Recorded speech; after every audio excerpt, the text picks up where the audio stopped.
Capítulo 2, que trata da primeira saída que de suas terras fez o engenhoso Dom Quixote.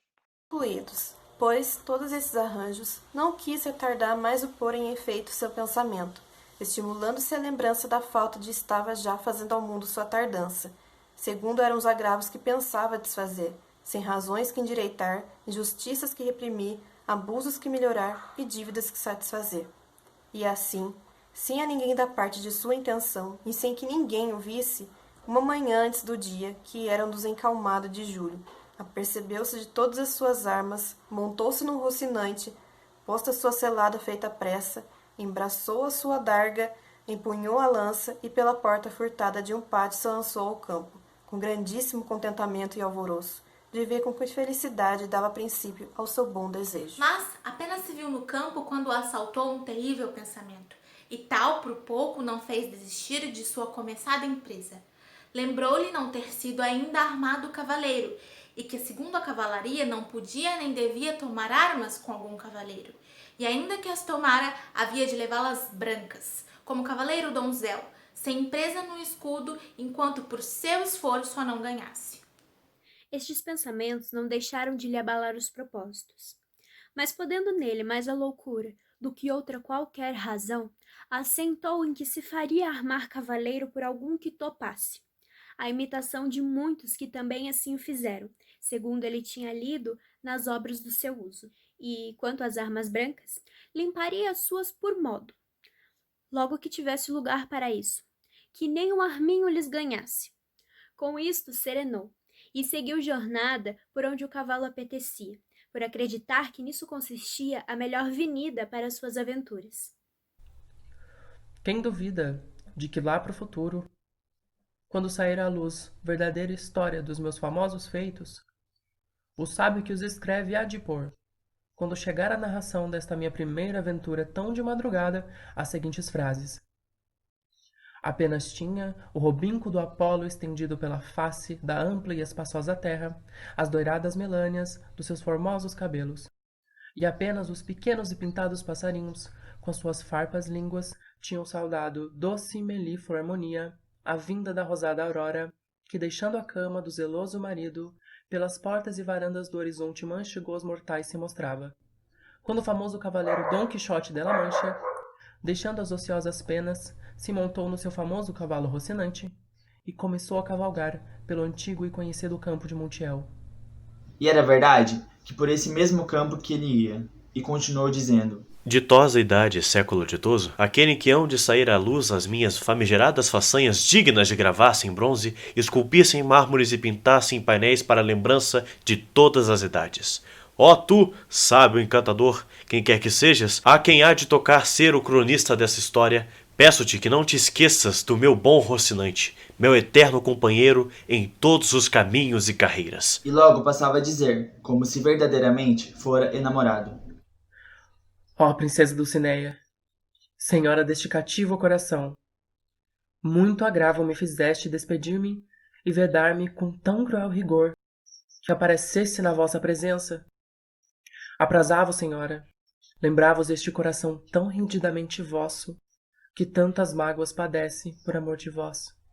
E com estes ia tecendo outros disparates, todo pelo teor do que havia aprendido nos livros, imitando conforme podia o próprio falar deles. E com isso caminhava tão vagaroso e o sol caía tão rijo que de tudo lhe derreteram os miolos, se alguns tivera. Caminhou quase todo dia sem lhe acontecer coisa merecedora de ser contada, com o que se amofinava, pois era de todo o seu empenho poder provar logo logo o valor de seu forte braço. Dizem alguns autores que a sua primeira aventura foi a de Portos Lápis, outros que foi a dos Moinhos dos Ventos.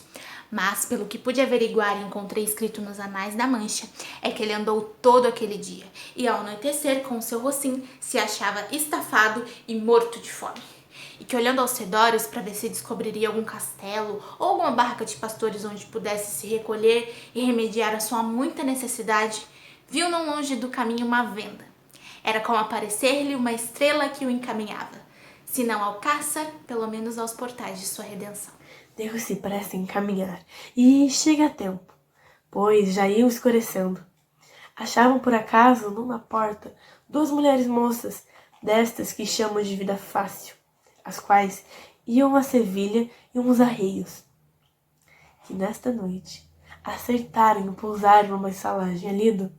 Logo que viu a locanda, lhe representou um castelo com suas 4 torres e corachelos, feitos de luzente prata, sem lhe faltar a ponte levadiça e cava funda, e maus acessórios em que semelhantes castelos debuxam.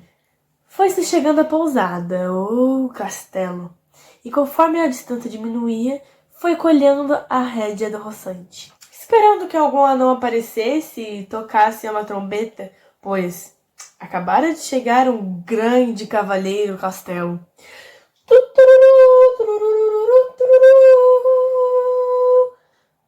Percebendo que tardava e que isso nunca iria acontecer, percebendo que Rocinante estava ansioso para chegar à estrebaria, aconchegou-se à porta da venda e avistou 2 moças divertidas que ali estavam, que a ele lhe pareceram 2 formosas damas ou 2 belas donzelas que estavam ali à porta do castelo, espairecendo. Sucedeu acaso que um porqueiro que andava recolhendo de uns restolhos a sua manada de porcos, que este, sem faltar a cortesia, é que é o nome deles, tocou uma buzina a recolher. No mesmo instante, se figurou a Dom Quixote o que desejava saber, que lá estava algum anão dando sinal de sua vinda, e assim, com estranho contentamento, chegou à venda e às damas.